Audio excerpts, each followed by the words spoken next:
आज की ताजा खबरों की इस अपडेट में बात करेंगे देश भर की तमाम बड़ी और काम की खबरों की, साथ ही सरकार की ओर से आज लिए गए कुछ महत्वपूर्ण फैसलों जारी किए गए कुछ नए नियमों की। तो बुलेटिन शुरुआत करते हैं आज की पहली बड़ी खबर से। तो डायबिटीज, इंफेक्शन और एलर्जी जैसी कई बीमारियों की 41 दवाएं होगी सस्ती, एनपीपीए के फैसले से मिली है राहत।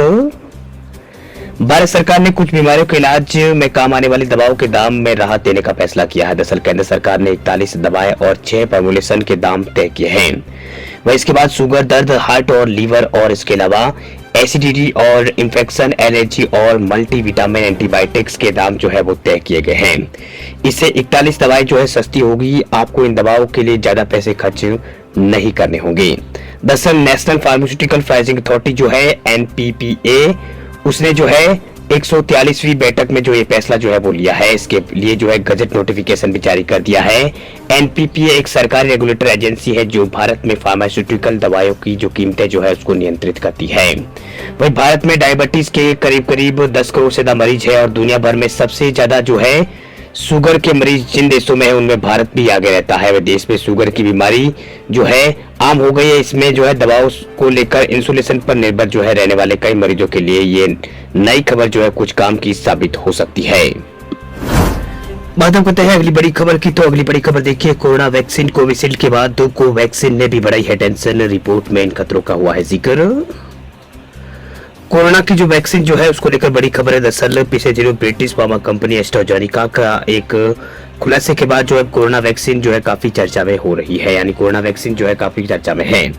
वही एस्ट्राजेनेका ने जो है कोर्ट में माना कि कोविशील्ड जो है दुर्लभ मामलों में जो है टीटीएस के कारण जो है वो बन सकती है, यानी जो थ्रोम्बोसिस जो है उसका कारण बन सकती है। इससे खून के धक्के बन सकते हैं और जो है प्लेटलेट क्लाउड जो है वो कम हो जाते हैं। कई गंभीर मामलों में ये हार्ट अटैक का कारण भी बन सकता है। इस खुलासे के बाद अब भारत में इसकी चर्चा शुरू हो गई है। एस्ट्राजेनेका जो फॉर्मूला था उसी के दौरान जो है भारत में सीरम इंस्टीट्यूट ऑफ इंडिया ने जो है कोविशील्ड वैक्सीन बनाई थी। वही भारत में कोरोना के वक्त कोरोना वैक्सीन और कोविशील्ड की 2 वैक्सीन यहाँ पर लगाई गई थी। इसमें कोवैक्सीन और कोविशील्ड दोनों के टीके लगाए गए थे। कोविशील्ड के बाद अब कोवैक्सीन के साइड इफेक्ट जो है वो सामने आए हैं। इसकी स्टडी यहाँ पर एक स्टडी में साइड इफेक्ट को लेकर स्टडी सामने आई है।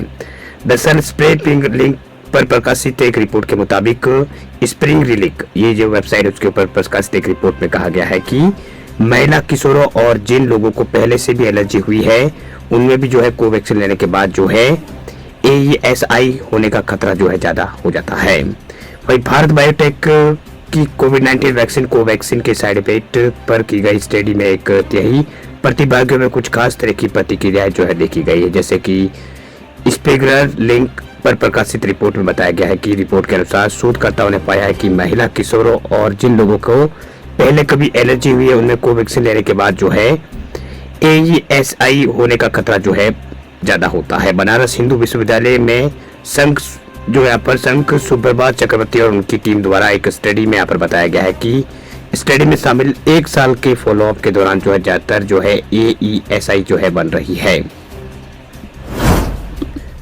चलिए बात अब करते हैं अगली बड़ी खबर की। तो बड़ी खबर देखिए, महंगा होगा आपका रिचार्ज प्लान, भारतीय एयरटेल बोली टैरिफ में बढ़ोतरी करने की है जरूरत। देश की दूसरी सबसे बड़ी टेलीकॉम ऑपरेटर्स जो है एयरटेल ने मोबाइल टैरिफ बढ़ाए जाने की संकेत यहाँ पर देते हुए टैरिफ को ठीक किए जाने की जरूरत करने की बात कही है। दरअसल वित्त वर्ष 2023-24 की 4वीं तिमाही में नतीजे घोषित किए जाने के बाद इन्वेस्टर्स के साथ जो अर्निंग कॉल्स में भारतीय एयरटेल के जो MD जो है गोपाल बिट्ठल, उन्होंने कहा है कि रिटर्न रेशियो में सुधार के लिए टैरिफ रिपेयर किए जाने की जरूरत है और ये मायने नहीं रखता है कि किस टेक्नोलॉजी से रेशियो में सुधार होता है। दरअसल गोपाल बिट्ठल ने बताया है कि भारतीय एयरटेल ने वित्त वर्ष 2023-24 में 16 रुपए एवरेज रेवेन्यू प्रति यूए जो मतलब ARPU जो है उसको जोड़ने में कामयाब यहाँ पर रहा, जो सभी टेलीकॉम कंपनियों ने सभी टेलीकॉम कंपनियों में सबसे ज्यादा है। वही ARPU जो है वो 193 रुपए था, अब बढ़कर ये 208 रुपए हो गया है। इस दौरान कंपनी ने पूरे इंडस्ट्री द्वारा टैरिफ बढ़ाए जाने पर जोर यहाँ पर दिया है। हालांकि जो है दोनों यहाँ पर मतलब हालांकि दिनों में जो है ब्रोकरेज हाउस और इन्वेस्टमेंट कंपनियों ने भी 4 जून को जो है लोकसभा चुनाव के नतीजों के ऐलान के बाद मोबाइल टैरिफ में बढ़ोतरी की भविष्यवाणी की है। वही भोपाल सिक्योरिटीज ने भी हाल में जो है मोबाइल टैरिफ बढ़ाए जाने की बात कही है, रिचार्ज वगैरह महंगे करने की बात कही है। उन्होंने कहा कि अनुमान है कि 20 से 25% तक मोबाइल टैरिफ में बढ़ोतरी हो सकती है। ब्रोकरेज हाउस ने कहा कि टैरिफ में बढ़ोतरी के चलते कैश फ्लो में जो है सुधार होगा, जिससे कंपनियां जो है हाई मार्जिन वाले फाइबर, ब्रॉडबैंड और जो इंटरप्राइज डेटा सेंटर जो है उसमें निवेश करेगी। वही 2021 के बाद टेलीकॉम कंपनियों ने मोबाइल टैरिफ में इजाफा नहीं किया है। वही भोपाल सिक्योरिटीज के मुताबिक उन्होंने कहा है कि हमारा मानना है कि इस बार टेलीकॉम कंपनी अपने टैरिफ बढ़ाएगी, जिससे पिछले बार नवंबर में जो है लास्ट बार जो है नवंबर 2021 में टैरिफ बढ़ाने में बढ़ोतरी देखने को मिलती है। अब एक बार फिर से जो है ये बढ़ोतरी देखने को मिल सकती है। बात हम करते हैं अगली बड़ी खबर की। तो गूगल ने डिलीट कर दिया $125 अरब का पेंशन फंड, 5 लाख लोग हुए परेशान। दिग्गज टेक्नोलॉजी कंपनी गूगल ने जो एक बड़ी गलती कर दी। दरअसल दिग्गज जो टेक्नोलॉजी कंपनी जो है गूगल, उसकी एक गलती से 5 लाख से ज्यादा लोगों को जो गलती जो है बुरी यहाँ पर भारी पड़ी। दरअसल गूगल ने गलती से $125 अरब का पेंशन फंड जो है वो डिलीट कर दिया था। इसके चलते लाखों लोग लगभग एक हफ्ते तक अपने अकाउंट का इस्तेमाल नहीं कर पाए। गूगल की इस गलती से बड़ी गलतफहमी यहाँ पर फैल गई थी। बट टेक्नोलॉजी के चलते इस तरह की पहली बार समस्या सामने आई है।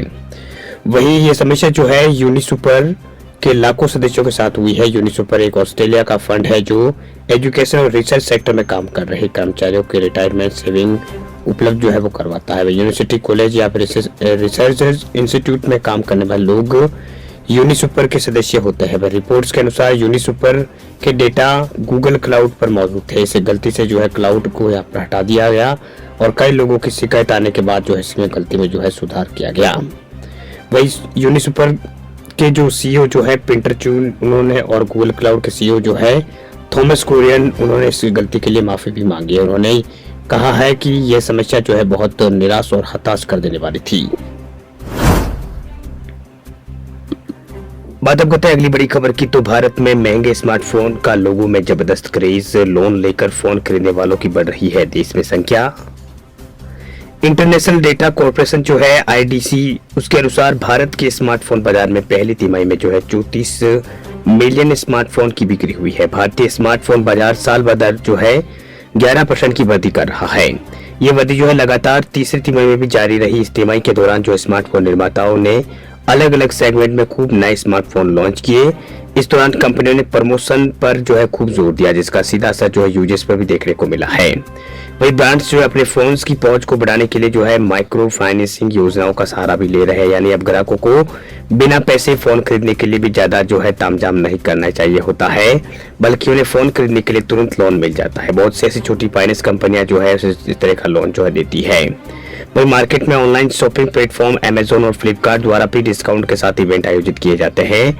वही IDC इंडिया क्लाइंट डिवाइस के सीनियर जो रिसर्च मैनेजर जो है उन्होंने यहाँ पर कहा है कि अधिकतर लोग डिस्काउंट के लालच में लोन पर भी फोन खरीदने के लिए तैयार हो जाते हैं। वैसे रिपोर्ट में पता चलता है कि यूजर्स एंट्री लेवल के सेगमेंट यानी $100 8,000 से 12,000 के स्मार्टफोन खरीदने में कोई ज्यादा दिलचस्पी नहीं दिखा रहे हैं। यही कारण है कि ये सेगमेंट सालाना आधार पर 14% गिरावट के साथ जो है चल रहा है। 14% गिरावट के साथ है, साथ ही 15% पर ये फिलहाल रह गया। लेकिन ध्यान देने वाली बात यह है कि एंट्री लेवल सेगमेंट में Xiaomi पहले स्थान पर, जबकि दूसरे स्थान पर पोको, तीसरे पर itel रही है।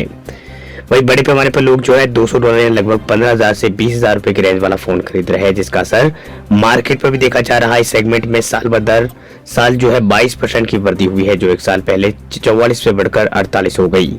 वही सेगमेंट में सबसे ज्यादा फोन बेचने वाली कंपनियों में वीवो, Xiaomi और सैमसंग और रियलमी प्रमुख तौर पर शामिल हैं।